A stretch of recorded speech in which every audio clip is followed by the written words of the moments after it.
প্যাকেটজাত খাবার থেকে শুরু করে শিশু খাদ্য এভাবেই ফেলে দেয়া হচ্ছে ময়লার স্তূপে। যে খাবারে ক্ষুধা মেটাতে পারত গাজাবাসীর, তা এখন ময়লার ভাগাড়ে। গাজার সীমান্ত ঘেঁষা মিশরের উত্তর সিনাইয়ের শহর আরিশ, যেখানে 2 মাসের বেশি সময় এসব বিদেশি ত্রাণ উপত্যকায় প্রবেশের অপেক্ষায় ছিল। ইসরায়েলি দখলদারের নিষেধাজ্ঞার কারণে যা কোনোভাবেই প্রবেশ করতে পারেনি।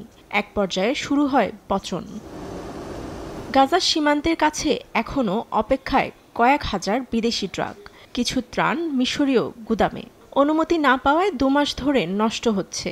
ফেলে দেয়া ছাড়া আর কোনো উপায় নেই সংশ্লিষ্টদের। এসব ট্রাকে আছে আটা, চাল, খেজুর ও শিশু খাদ্য। আরিশ সরবরাহ অধিদপ্তরের প্রধান নাবিল আল গাজাল জানিয়েছেন, এখন পর্যন্ত অন্তত ত্রাণ ভর্তি 40টি ট্রাক ফেলা হয়েছে।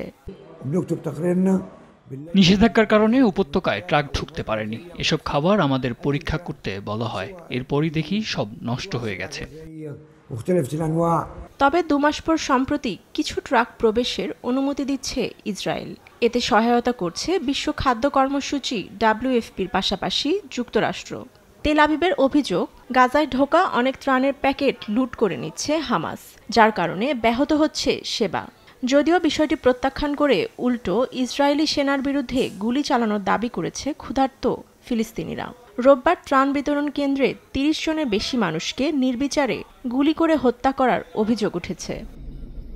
ফাতেমা তাসনিম, নিউজ ডেস্ক, দেশ টিভি।